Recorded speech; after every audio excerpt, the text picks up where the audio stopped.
Mesdames et messieurs, bonjour et bienvenue à ces bulletins d'infos. Il est 13 h, c'est l'heure de vous informer. Commençons ces bulletins avec une brève signature du contrat minier renégocié entre la République démocratique du Congo et le groupement deux entreprises chinoises. C'est la cinquième de la convention de collaboration conclue en avril 2008. L'amendement de ces contrats rétablit l'équilibre dans ces partenariats gagnant-gagnant entre les deux parties. Parmi les points d'accord figure la révision à la hausse du montant d'investissement pour les investissements de 3,2 à 7 milliards de dollars américains. Parlons toujours économie. La République démocratique du Congo a exporté 2,84 millions de tonnes de cuivre en 2023. C'est du moins ce que rapporte le ministère de Mines dans un rapport de statistiques provisoires publié cette semaine, classant donc le pays comme le deuxième producteur mondial de cuivre devant le Pérou, dont les mines ont livré 2,76 millions de tonnes en 2023. Suivez cet élément.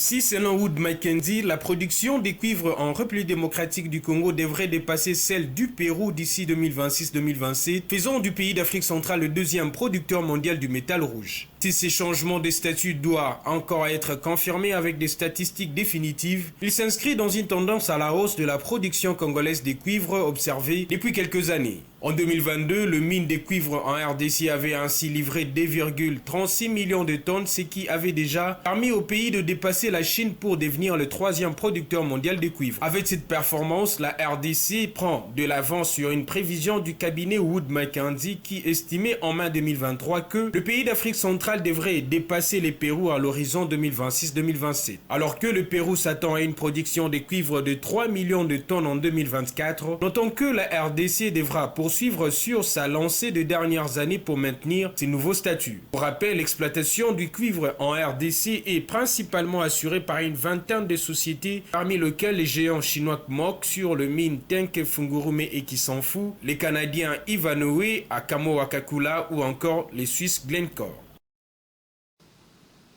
Inflation à deux chiffres, dépréciation du franc congolais, production locale quasi inexistante.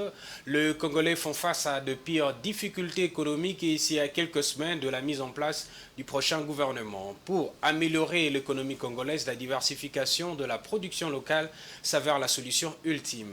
Suivez cet élément de Giscard Ntamba, Blessed Kuzola. C'est devenu difficile pour les Congolais de nouer les débuts du mois. C'est même dégoûtant, s'exclame cet habitant de Kinshasa. Bon, je dirais notre économie congolaise, vu l'allure auquel nous sommes en train de vivre, tout est dégoûtant.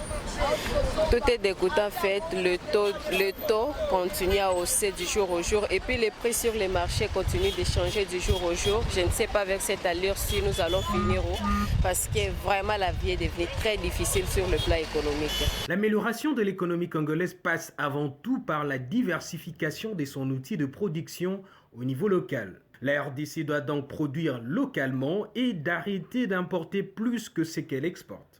Il faut relancer notre économie d'abord. Mettre fin à l'importation. Parce qu'on importe plus qu'on exporte. Deuxième point, le pays doit produire comme vers les années 60-70. On produisait autant de minéraux. Maintenant, ce n'est pas le cas.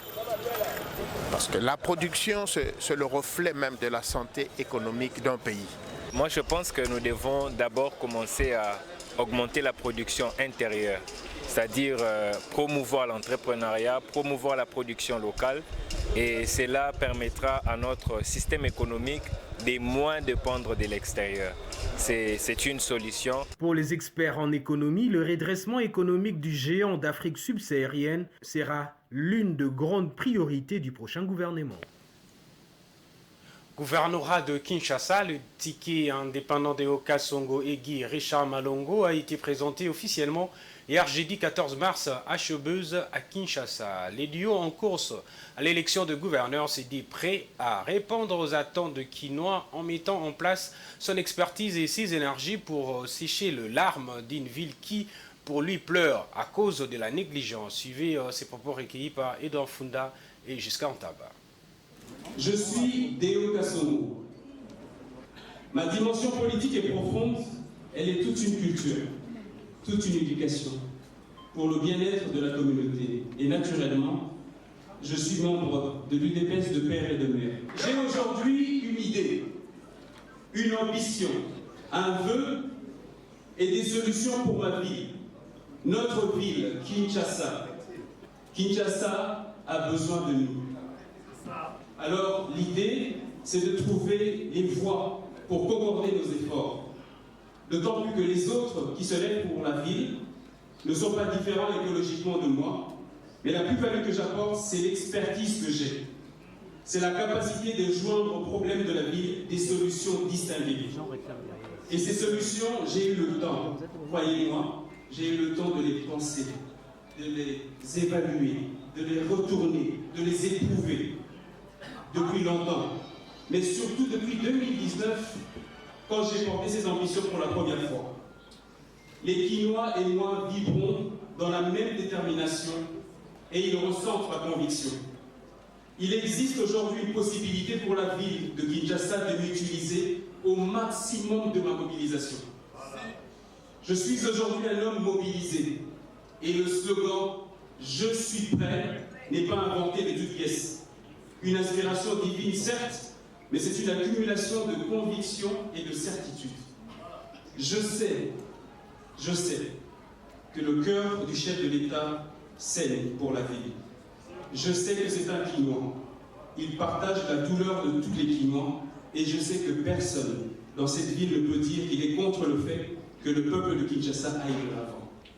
Donc, humblement, je viens devant la population, pas pour imposer une candidature, mais plutôt offrir une possibilité de changement que nous devons tous accompagner pour apporter et changer notre rapport à la ville.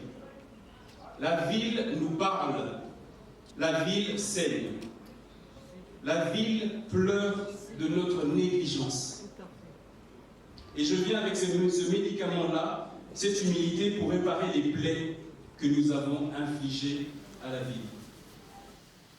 Selon les données relevées par l'association bananière du Cameroun, les producteurs de bananes du Cameroun ont expédié vers le marché international une cargaison totale de 15 248 tonnes en février 2024. Ces volumes est en baisse de 937 tonnes, soit 5,8% en glissement annuel. À en croire la même source, les exportations de bananes du Cameroun avaient culminé à 16 185 tonnes en février 2023. Suivez cet élément. Malgré l'arrivée d'un quatrième producteur, les exportations du Cameroun baissent en février 2024. Cette baisse des exportations survient alors que depuis le mois de juin 2023, un nouveau producteur est arrivé sur le marché camerounais. Il s'agit de la compagnie de bananes de Mondoni qui opère dans la localité du même nom située dans la région du sud-ouest. En février 2024, cette nouvelle filiale du français compagnie fruitière de Marseille a exporté 590 tonnes de bananes, ce qui correspond à une baisse substantielle en comparaison avec les 946 tonnes exportées au mois de janvier 2024. Mais la compagnie de bananes de Mondoni n'est pas le seul producteur de bananes au Cameroun. On va enregistrer une baisse plus ou moins considérable de ses exportations en février 2024. La plus grosse contre-performance est à mettre à l'actif de la société de plantation du Haut-Penja.